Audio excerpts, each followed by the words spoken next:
Today's case is about Chad. I'm interviewing 5 of his friends and witnesses. Chad took his own life. This is the story. Let's start with you, Brad. Introduce yourself. Tell us how you met Chad. My name's Brad.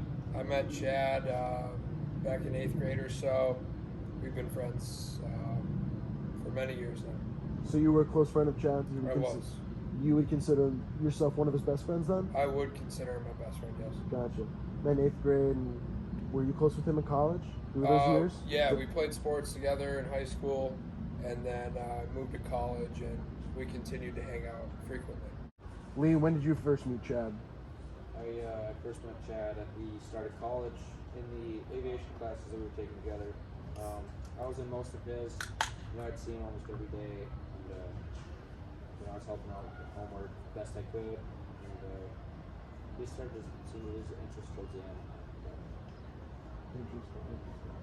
So you again would consider yourself a close friend. Did you hang out with him pretty frequently? Yeah. Or was this just like you guys are study buddies? Yeah, we met up a couple times after school here and there, but not as much as Brad over here. We talked about Brad, a bunch, about all the things I used to do in high school and when they were For sure. kids. He seemed like he was really close to Brad. Next, let's move on to Professor Cooper. What was your relationship with Brad? Obviously, you're a professor. What class of his did you teach? I taught some of his business classes, such as his finance class.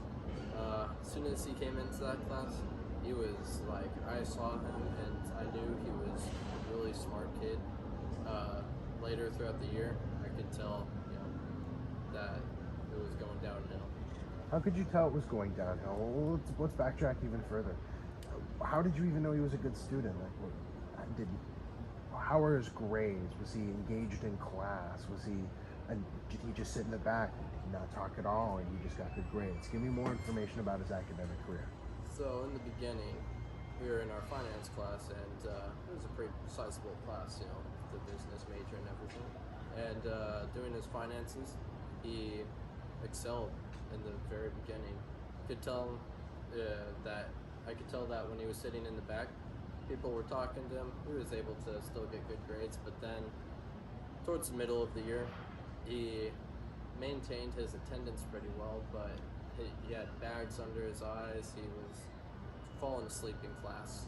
It looked like he really cared about his attendance and trying to show up, but throughout the year, his grades started to get worse. I could tell that his friends were maybe pressuring him. How could you tell his friends were pressuring? How did your relationship with him? Did he ever come up to your office hours, or did he ever seek extra help in the beginning? Yeah. So I noticed, in the beginning, he was doing really good. Towards the middle of the semester, his friends, they would come in with him and they'd all sit in the back together. His friends would be loud, just talking about last night's party. Sure. Meanwhile, he would still try and stay engaged, but he seemed very distant because he was just struggling to try and keep it all together in class. So after hours, he did come to my office to ask to see how he could improve his grade. Unfortunately, because he's been lacking on all of his assignments, I had to try and give him as much extra credit as possible, but give him the hard news that with all that extra credit, he still wouldn't be able to keep up those grades. But at the very beginning, he was trying to make the extra effort. It sounds like at the very end of the first semester is what I'm hearing. That is when he got into the partying scene and started to taper off, and then second semester is when things really declined for him. Yeah, exactly. So his friends in the back, their grades were horrible, but they didn't seem to very much care about their grades, whereas Chad would make an effort, but just wasn't good enough because he was partying with his friends almost 24/7. Gotcha. Let's move over to Jennifer. Jennifer, what was your relationship with Chad? When did you get to know him? This is kind of hard for me because honestly, when I met Chad, he was actually doing really well still in school, and I actually met Chad and Brad together. Okay. So Where did you guys meet? we met about junior year. I know that Chad had just turned 21, Brad was a little bit older. And it's funny because Chad actually mentioned his professor and having confided in him in changing his behavior. But anyway, so we basically we met, and I took him out to his first party, and that's how we met. So you took him out to his first party. Did you guys have class together, or is this was just someone you decided to start talking to, formed a relationship with?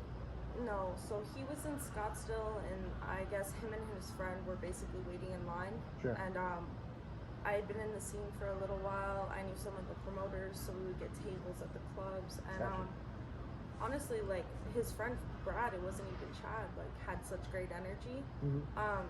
Chad seemed a little out of it, but not bad. Like I couldn't tell anything.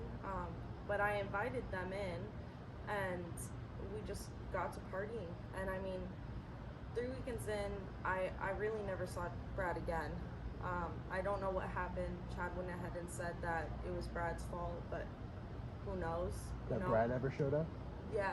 He And just disappeared after for a while? yeah, we went to 3 club scenes, and then that was it. I never saw Brad again. Interesting. Brad, do you want to care to explain a little bit of that? Yeah, I realized that the partying, constant, drugs, whatever you want to put it under, was taking a toll not only physically but mentally and academically.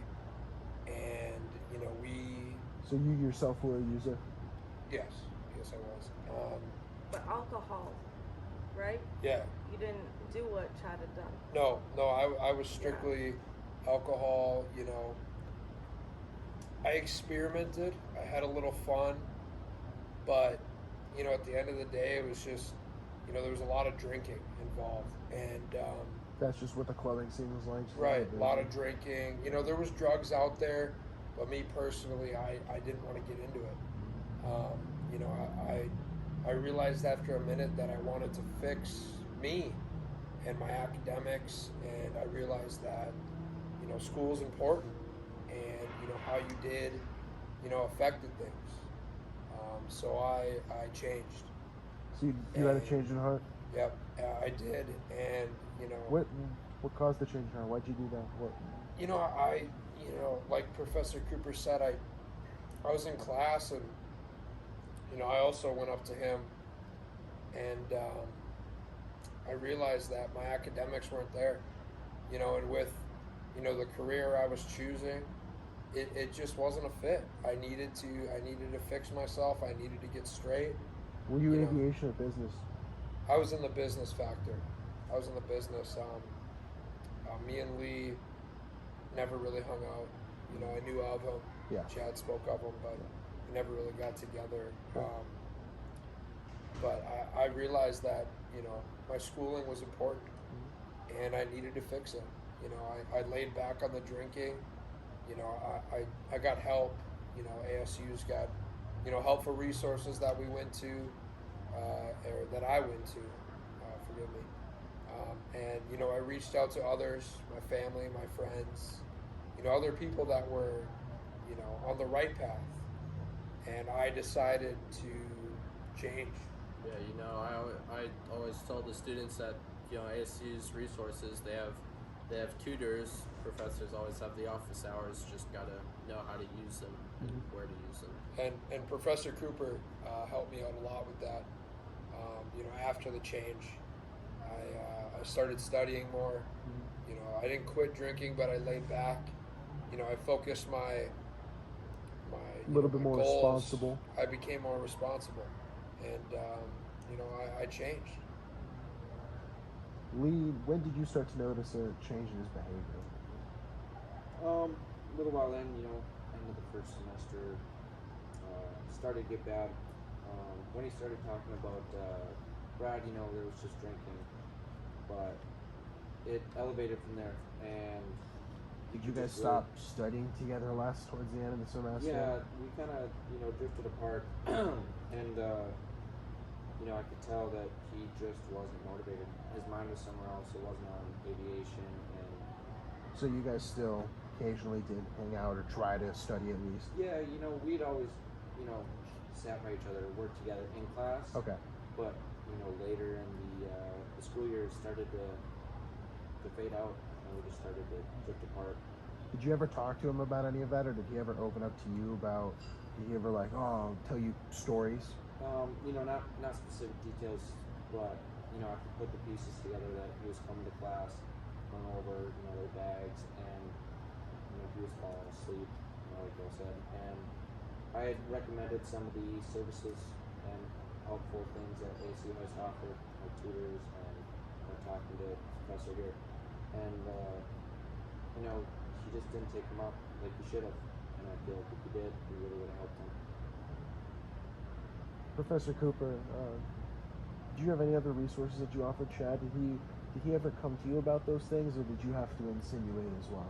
So Because again, I got the picture that you were someone that he confided in. I believe earlier Jennifer or someone may have touched on his relationship with you. So how did he talk to you a lot? yeah, so I always try to offer my help to the students.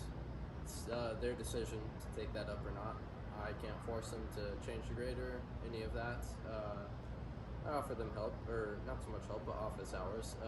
He did confide in me in his office hours. You know, he told me that he really just wants to get his grades up. He didn't necessarily give details. I wish he would, but he didn't ever give me details. He just told me that he was struggling, and I told him not only does ASU have tutoring and academic resources, but there's also some less academic resources that can help you. Mental health resources. Mental health resources and substance abuse resources that can help him get back on the right track. Jennifer, as someone who isn't an ASU student and met Chad outside of school, when did you notice his use became an issue, and if and when did you say something?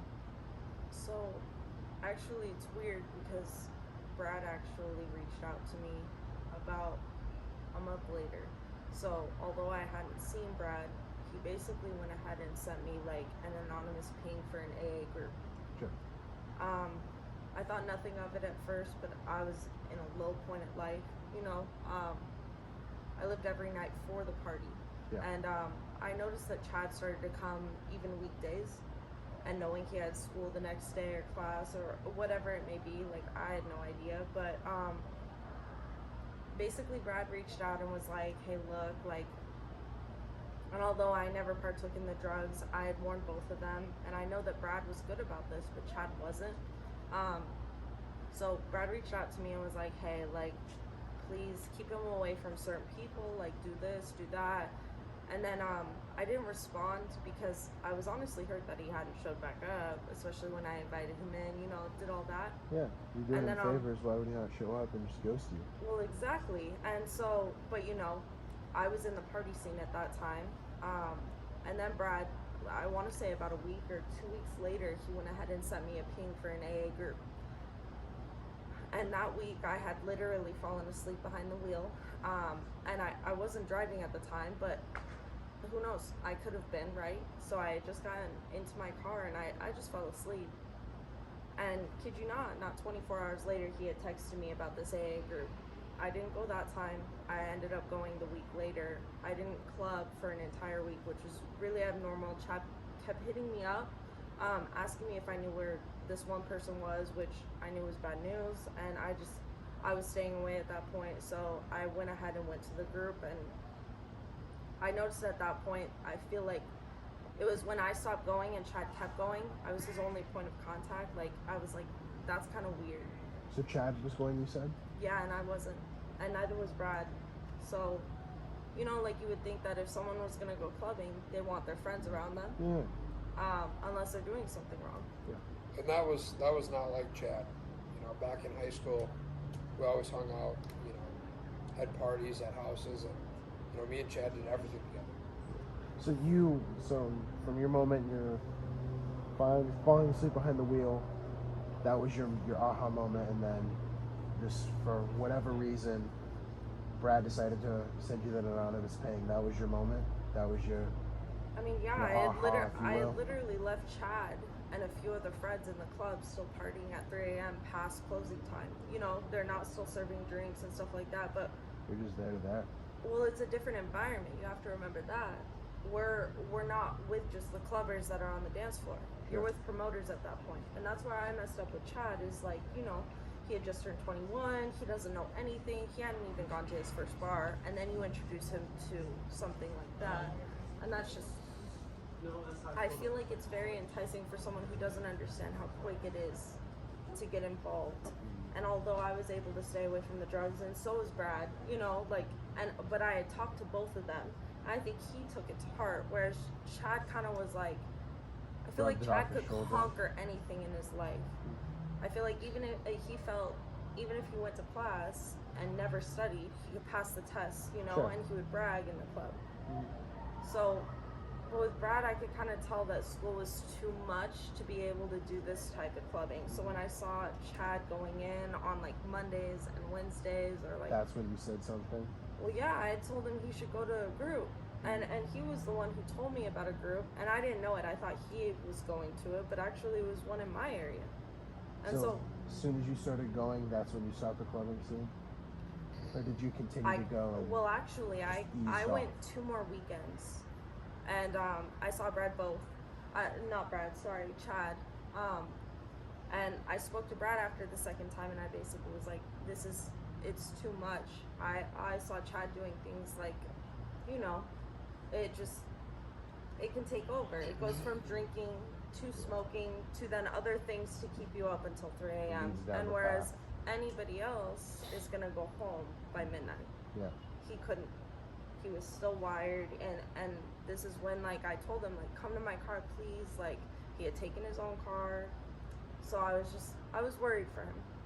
And I never made those same mistakes because I didn't do drugs, and then I also went ahead and always caught a ride, or like I drove with someone else. But So once you guys were in the clubbing scene together, you guys got close and clearly grew a very good bond, at least in the partying scene. And from all the information you've been giving me, it sounds like you cared a lot for Chad and wanted to at least see his life improve. So that's why you sent out the extra support of the AA and other resources. Was there anything else that you did or suggested for Chad?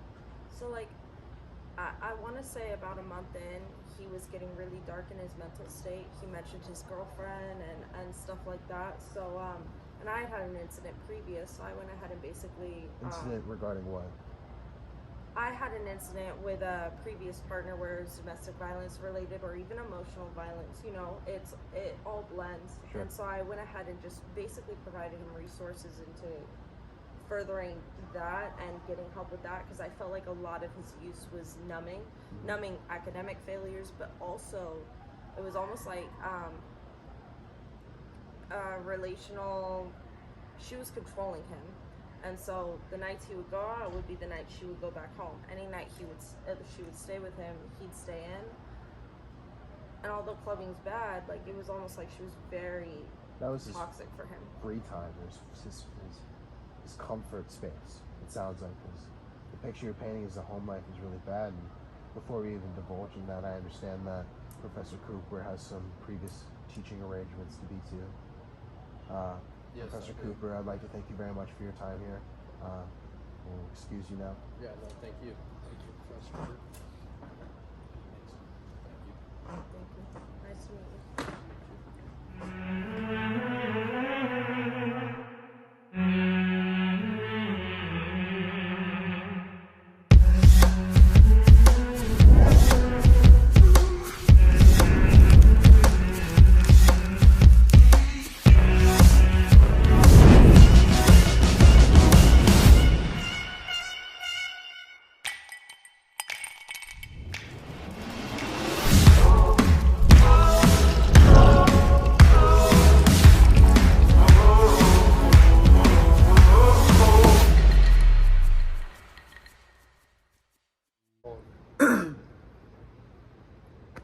After a short commercial break, we'd like to introduce a new special guest, Becky, Chad's girlfriend. Becky. Hello. Thank you for being here. Let's get right into it. So when did you meet Chad, and when did your relationship with him start? When did you first meet him? Well, we met at a dorm party just, you know, your typical everyday party, and we just hit it off right away. It was just some kind of connection there. And, you know, then going into our junior year, we had moved in. I moved in with him and Brad. And, yeah, just everything was great. So you guys were pretty serious. You would over the years developed a very good relationship with one another. Yeah, I'd say so. I mean, we had our ups and downs, but I think we had a pretty strong relationship. You know, we were doing. What were your ups and downs? I would definitely say there's more downs than ups. Well, why would you say that, Brad? Why do you interject? Every time Chad came to me, all he talked about was how much you guys fought. Well, I mean, everybody has their rough spots. What can I say about that? You know, nobody's And then- perfect. And then basically, like, Chad would go ahead and blame me for their rough spots. Who was the reason why Chad would go out every night? Getting a lot of tension between the two. I'd like to start with Jennifer. Why did he blame you? What was going on there? So basically, like, I feel like his girl, honestly, like, and she's making me uncomfortable right now, to be really honest. I know she hates me, but she did not like me because I had definitely gone ahead and introduced Chad into that scene, but I also went ahead and warned him about what else could come with it. I think Brad saw that too, because we had the same 100%. conversation, right? So I basically went ahead and said, like, as far as like this scene, like, drug intervention and stuff like that is gonna happen. You need to know when to say no. But So at you the feel same like- time, I never took him out in the first instance, which is what. So you feel like she's blaming you for all of what Chad did, regardless if you introduced him to it. You feel like you're being blamed for that. That's what I'm gathering I don't so even far. just feel like I'm being blamed. Like, look, even how the way she looks at me. Honestly, like, she definitely blames me. Getting some aggression. But amongst even the him crowd. doesn't blame me because we went ahead and had that conversation. You know, like Yes, we did. Brad, honestly, like, even after a Brad, couple it of sounded like helped you out a tremendous amount. See, I cared about Yeah. Jennifer. Yeah. You know, I still do. Mm-hmm. I don't And even I feel like he cared cared about about Chad. me. He cared about Chad, and then also saw where he was helping me and seeing like where I had issues, where Chad wasn't seeing it yet because he was, you know, when you just get into it, you want to Yeah. just dive in, right? Sure. So he went ahead and was like, okay, she's that intermediate.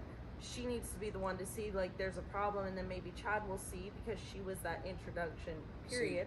And that's where I realized when I fixed myself, I got better. You know, I looked at others, right? And Jennifer was there. You know, she was one we hung out with all the time. And, you know, I reached out to help her. But then I realized who the real problem was. And I think it was Becky. You know. Becky, what do you have to say to all of this? It sounds And like just to everyone's say, I kind of heard the same. everyone's coming at you and saying it sounds like you were a big source of Chad's social and personal anxieties, and you're painting a different picture. You just What's didn't your want him response to to have that? fun. Yeah, I don't know. I mean, honestly, I really think I'm just the victim here, you know? It just, Why do you think you're the victim? having to put up with such behaviors, you know, the No, drugs, but the alcohol, I think that's horseshit.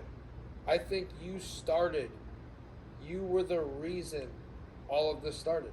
He wanted to numb himself. He had to get Honestly. away from home But because also of you. school. But also, like, he was going to class, you know? Like, I get that. But also, like, she wanted him to be doing well on his extra stuff. And, like, I know you hate me. And I get that. But also, like, she wanted him to do well on the tests and the other stuff before he went out. And I get it. Like, he avoided a lot of the other stuff, went to class, you know, made it look good for us.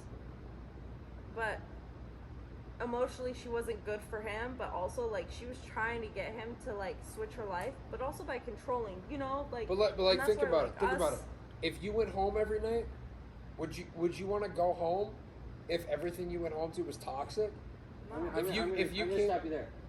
Not everything was toxic. During some of our classes together, he had talked about some of the good things coming from Becky. You know, they would have nice dates. They would go Yeah. on, you know. So do you feel Yeah, like it's maybe tough. he Was was that all he restricted talked with about with us you? about that though? Before we even Sorry. divulge into that, did he? It sounds like he talked to you when you were in your study sessions about good times with Becky. Did he ever divulge about some of the issues that he was having? Because obviously we know that Chad was a user, what other issues did he come to you with? Did he talk to you about his money problems or academic issues? Obviously, he was studying with you. What? Yeah, he came How to did me, you see this? and he'd vent a little bit about some of the financial issues that they've been having, making But rent. she wasn't helping with the bills. Sorry. Yeah, how do you expect Well, hang on. Chad to pay all Before the we bills? divulge into that, keep going. I mean, some of the things we talked about was rent, groceries, just making ends meet. I'd offered help to him. I was like, ASU's got some, financial assistance programs. Whatever bank he banks with has financial assistance programs, and there's always family. It was Mid-First. I also banked with Yeah. Mid-First, Right and there. I know that Chad did as well. So Chad could have gotten some financial assistance there. Assistance or. And you brought this up to him? Yeah, like just planning, talking to people about finances. But how is she helping them? So that begs the question then. When it sounds like Chad was really struggling financially, and obviously the drugs would have a key in part of that. And she's living with him, right? And then all the blame falls onto me as Jennifer. But realistically speaking, like, he was literally drowning at home, right? So was Becky, were you contributing anything? No, I didn't handle none of the bills, none of the finances. I was all on him, I had nothing to do with that. Well, That's why? his part. Why do you think that's fair?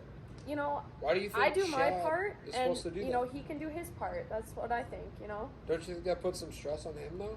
Well, But we all also with have her stress. cooking and cleaning after him, like, and hearing about what Chad would go ahead and accumulate through the week after his partying scene, like, we're talking, what, 50, 60 beer bottles within a couple of nights? And, like, I don't like her, but also at the same time, you have to realize where Chad was fucking up at home as well as out at these club scenes, right? And, like, I know you want to hate her too, and, like, as much as she hates me, I want to hate her, but at the same time, like, I see where if a significant other was falling short so much, right? And then she's literally Wouldn't you want to help? Wouldn't you want to help? So I'm getting Financially, a There's feeling. plenty yeah. of Hang on. resources. Yeah. Before we We've keep talked going about here, all the resources. I'm getting a lot of tension between everyone here, and it sounds like that you guys feel a lot of negative energy towards her. And correct me if I'm wrong here, but it feels like that she, as Chad's significant other, could have done more to in any way assist or help him in his regard. Not even whether assist that's or help, just financially. lessen his stress almost. Like stop nagging and harping almost, I like, wouldn't Did Chad say ever? that, Did but- Chad ever come to you about that, that's- Becky? I think That's I just did the everything truth. I could. Hang on. Becky, did Chad ever come to you about this? Yes, we hear about the good dates and the good things, the good times, ups and downs, obviously. But what were the downs like? Did he I ever mean, she tried to take him confide to his in you? first AA. Yeah. So you tried to get him help? Well, he'd come home high, out of his mind, And then he came to the club right after with me. Yeah. He literally went to AA with her and then, like, tried to come to the club with me. And that was the night that he texted. And so, like, that was the last night I literally ever partied with Chad. And she was blowing him up all night. But also, like, I didn't know the reasoning. He had said he'd be home at a certain time, like. But if you really cared, wouldn't you try harder to get help? Or pick him up from the club. Come get him. My problem is there was no effort. There was no effort. But also, If when you- she's upkeeping, like, a household of two, think of this, like, also, on your end, like, she's upkeeping a household of two, also giving him the resources to get better. But think about it. It's a household of one.